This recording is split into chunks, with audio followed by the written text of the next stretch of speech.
The Honourable Anne Tolley. Mr Speaker, that was an interesting speech from the Leader of the Opposition, who accuses this side of the House and the government of being concerned about the people at the top, and then spends 4.5 of his 5 minutes talking about people at the top.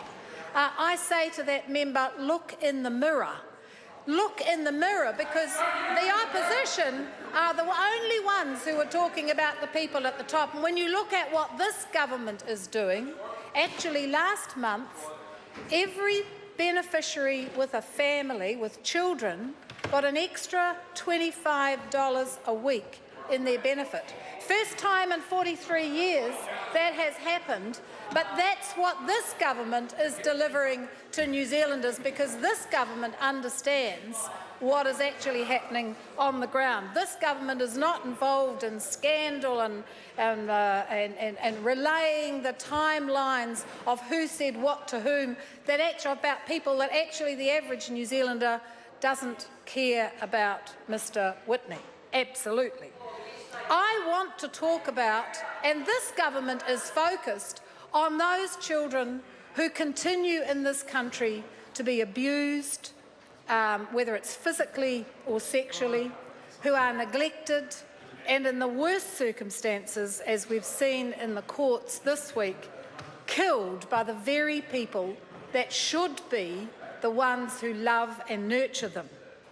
And last year I appointed an expert panel to lead a complete overhaul of the child, youth and family system, so that we can get better results in their lives for those young people. We, from the panel's first report, they reported some dire statistics that absolutely laid out why this government and needs to focus on the long-term outcomes for those children, because they are horrendous.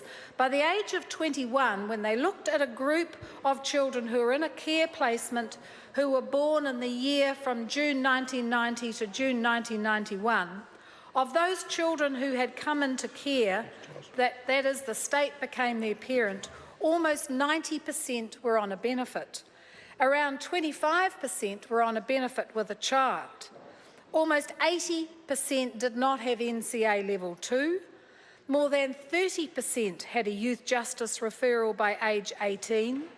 Almost 20% have a custodial sentence, and almost 40% have a community sentence. Mr Speaker, that means the system is not working for the very people it was set up to keep safe and to lead successful lives. So we're going to change that. We're going to take that apart and put it back together in a different way, in a way that is focused on meeting the needs of those young people, that gives those young people a say, and that has 5 core services that it focuses on rather than just crisis management.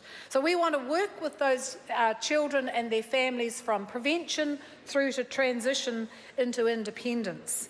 We want a system that recognises that the child's needs for safety and love and stability have to come first. They have to come before the adult agendas. And we have to ensure that it's a system that takes the voice of the child into account.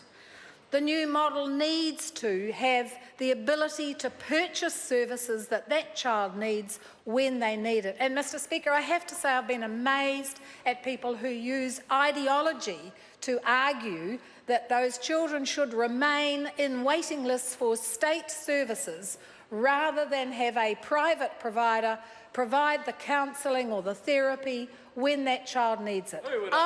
Who would believe that people would be willing to see that happen for an ideological thought or belief and put children's lives at risk? Mr Speaker, that will not happen in the new system.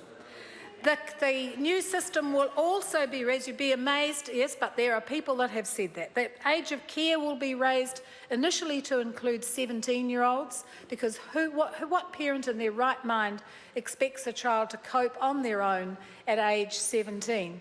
But we are also going to look at what care is needed to be provided for these young people up to age 25. Mr. Speaker, this system is going to change. It has to change. These children deserve nothing less.